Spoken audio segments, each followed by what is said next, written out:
Estamos de mantel largo. Dina Boluarte ha cumplido 100 días sin responder preguntas de la prensa y su gobierno lo celebró con una de las patinadas políticas más vergonzosas de los últimos años.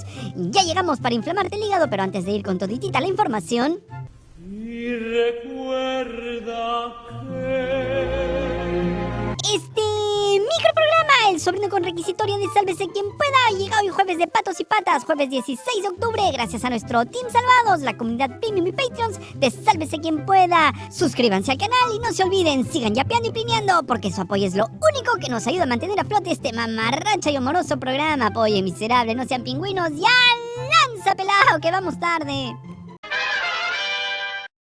¿Y se acuerdan que este Congreso delincuente aprobó la ley a favor del crimen organizado con el principal propósito de que los cabecillas de los partidos políticos no sean investigados o procesados por ser parte de una organización criminal? ¿Y se acuerdan también que varios personajes, desde los hermanos Vladimir y Waldemar Cerrón y hasta el abogado aprista Humberto Abanto, pidieron acogerse a la ley para no ser procesados como parte de una organización criminal? Bueno, pues ayer toda esa gente, especialmente quienes gobiernan desde el Congreso, recibieron una muy mala noticia. Ayer, el juez Richard Concepción Carguancho rechazó la solicitud de Griselda Herrera, ex jefa del programa Cali Guarma, quien había pedido archivar el proceso en su contra relacionado con el caso Guayquis en la Sombra, donde está acusada de formar parte de una organización criminal junto a Nicanor Boluarte, hermanito de Dina. ¡Oh, qué pena! Griselda Herrera había argumentado que la ley 32108, promulgada por el mamarracho del Congreso, debía aplicarse en su caso, ya que modifica el delito de organización criminal en el artículo 317 del Código Penal, lo que podría favorecer su situación legal. Esta ley fue propuesta originalmente por Waldemar Cerrón, vicepresidente del Congreso. Sin embargo, el juez Concepción Carguancho desestimó su pedido, argumentando que esta ley no es aplicable en este caso concreto. En su resolución, el magistrado indicó que continuará utilizando la normativa vigente en el momento en el que el Ministerio Público formalizó la investigación preparatoria del caso antes de la promulgación de la ley 32108. Y el argumento del juez Concepción Carguancho es bastante claro. Señaló que esta nueva ley, a pesar de ser más favorable para la procesada, fue diseñada con un propósito específico para beneficiar a personas investigadas por delitos de corrupción y organización criminal, lo que la convierte en una norma con nombre propio. Según el juez, la ley busca modificar ciertos aspectos del delito de organización criminal, como la reducción de la finalidad del delito únicamente a la obtención de un beneficio económico, lo que consideró como un intento encubierto para proteger a los acusados de este tipo de crímenes. Griselda Herrera está siendo investigada como uno de los mandos medios dentro de una organización criminal que supuestamente operaba en coordinación con Nicanor Boluarte para designar a prefectos y subprefectos en diversas regiones del país. El objetivo de estas designaciones habría sido la recolección de firmas para la inscripción del partido Ciudadanos por el Perú, CPP, vinculado a Boluarte.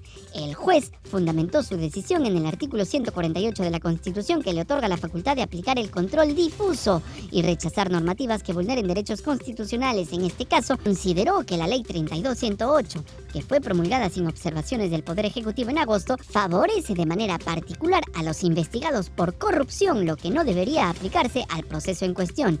Esta decisión mantiene vigente la investigación en contra de Griselda Herrera y otros involucrados en el caso Guayquis en la Sombra.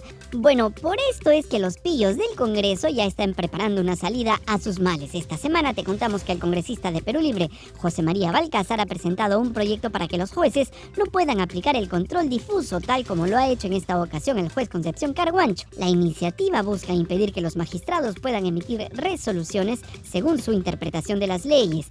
Que no les quepa ninguna duda, lo que viene ahora es una nueva arremetida del Congreso delincuente contra los jueces y fiscales que no fallen a favor de sus intereses. Y hablando del Congreso, ayer aprobó en primera votación la modificación de la ley de crimen organizado, con 81 votos a favor, 23 en contra y 8 abstenciones. A pesar de las solicitudes de los transportistas y recomendaciones de especialistas y de un importante sector de la población para que la ley sea derogada, debido a que consideran que favorece a los criminales, el Congreso hizo oídos sordos y se limitó a maquillar la ley, que sigue beneficiando sobre todo a los cabecillas de los partidos políticos, para que no sean investigados ni procesados como parte de una organización criminal.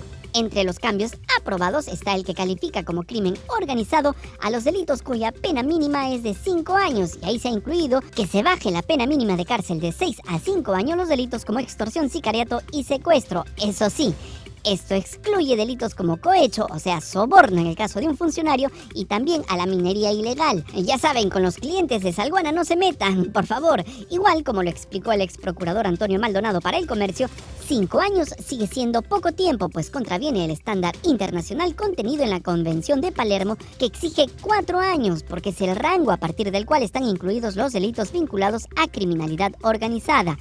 Y sobre los registros en los allanamientos que se debían hacer con la presencia de un abogado, esto se mantiene. Lo único que cambiaron fue que ya no será necesario que el dueño del inmueble esté presente para que se realice el allanamiento. Se mantiene el absurdo de que el registro solo se podrá realizar con la presencia del abogado del acusado. Claro, si el abogado no llega, tendrá que presentarse el abogado de oficio, que como ya se ha dicho, trabajan solo de 8 a 5 de la tarde.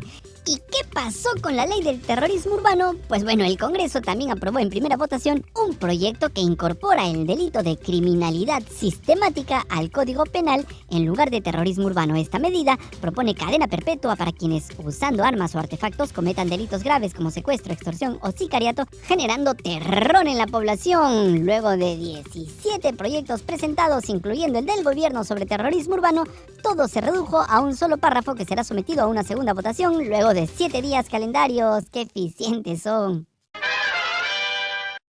Y el nuevo papelón del gobierno llega otra vez, y cuando no, auspiciado por el ministro WF, Fanfa y Fujitrol, Juan José Santibáñez, quien ayer volvió a dar vergüenza y se metió la patinada del año al anunciar en medios a nivel nacional que la policía había capturado al número 2 de Sendero Luminoso, Iván Quispe Palomino. Palmas protocolares, un golazo del plan de emergencia, un gol olímpico del gobierno y de la policía. Pero la felicidad y el humo le duraron poco, porque llamaron al VAR y resulta que la pelota nunca entró, fue un pelotazo al aire, no habían capturado a ningún mando terrorista. Según el ministro Fanfa, la captura de Iván Quispe Palomino se produjo en el marco del operativo Génesis, llevado a cabo por la División de Seguridad Ferroviaria de la Policía Nacional en una estación del Metro de Lima. El ministro Santibáñez, al anunciar la detención, afirmó en RPP que Quispe Palomino era el número 2 de Sendero Luminoso. Sí, ¿cuál es la información, ministro, por favor?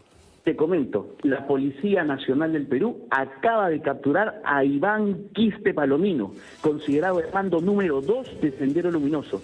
Pero no es verdad. La historia va así.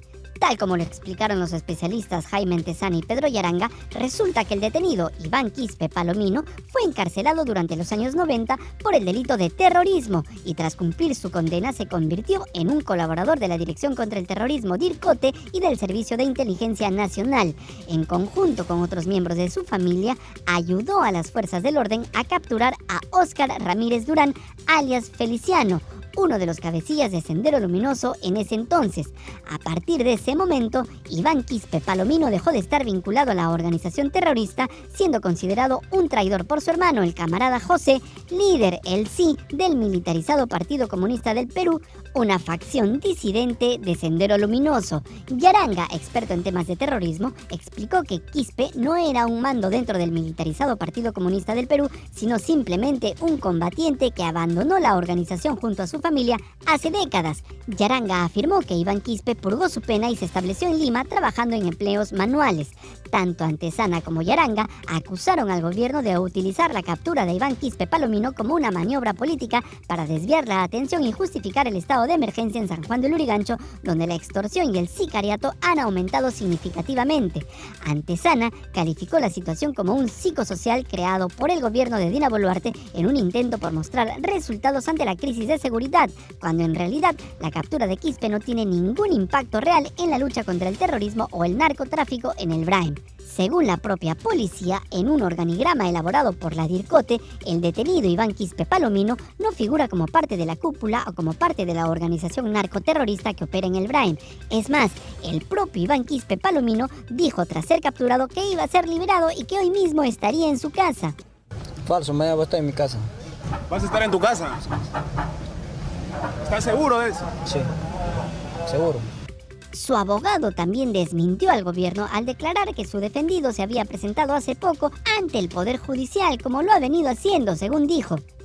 Pero incluso la periodista Karina Novoa presentó fotos del Instagram de Iván Quispe Palomino, donde se muestra hasta con unas chelas y donde aparece con fecha y hora.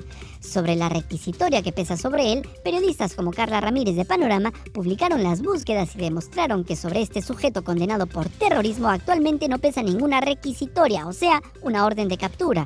Luego de la patinada, Santibáñez ya no dijo que se trataba del número 2 de Senderos, sino un delincuente terrorista que tenía requisitoria y que él solo se había limitado a transmitir la información que le había entregado la Policía Nacional sobre la importancia de este supuesto mando terrorista. O sea que encima no admitió que había dicho algo que no era verdad, sino que le echó la culpa a la PNP.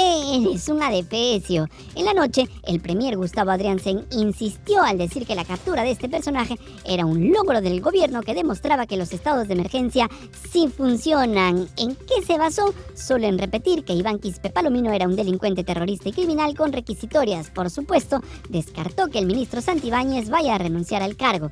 Lo que el torturador de corbatas no dijo fue que ayer en pleno estado de emergencia un suboficial de la policía fue asesinado mientras realizaba labores de inteligencia en Barrios Altos. El suboficial de tercera, Renzo López Reyes, fue interceptado por 2 sospechosos mientras conducía su motocicleta y recibió 4 disparos que le causaron la muerte. Horas después, la policía detuvo a 2 presuntos sospechosos del crimen. Y es verdad que desde hace varias semanas venimos repitiendo que la criminalidad sigue en aumento, pero si piensas que exageramos, escucha lo que dijo un funcionario de la morgue de Lima sobre el desborde de crímenes en la capital. Lamentablemente, para la señora Dina Boluarte, todo está bien, no hay ningún problema, pero la realidad es que el sicariato, las muertes, los homicidios han aumentado exponencialmente. Lamentablemente en la morgue central de Lima, todos los días recibimos cadáveres por bala, lo que ha aumentado el trabajo para nosotros. Queremos que esta situación cambie, porque realmente estamos colapsados. Lo que vemos en la prensa, lo que vemos en las noticias, en las redes sociales, solamente es la punta del iceberg, porque realmente la realidad que tenemos aquí en la morgue central de Lima es mucho más fuerte de lo que podemos observar. Eso nada más quería mencionar, compañero. Muchas gracias. Los estados de emergencia no sirven, como tampoco sirve el ministro del Interior, que hace rato debió ser expectorado del Ejecutivo, como tampoco sirve Adriansen, como tampoco sirve Dina Boluarte, como tampoco sirve el Congreso, que solo aprueba leyes en beneficio propio. Eso sí, a estas alturas, Juan José Santibáñez ha hecho todos los méritos y tiene todos los pergaminos para ser el próximo jefe del gabinete de este mamarracho de gobierno. Miserables, van a caer. ¡Listo! Si te gustó este mamarracho del programa que te quiere con todo el alma, sigue yapeando y plineando, que es lo único que nos mantiene con vida.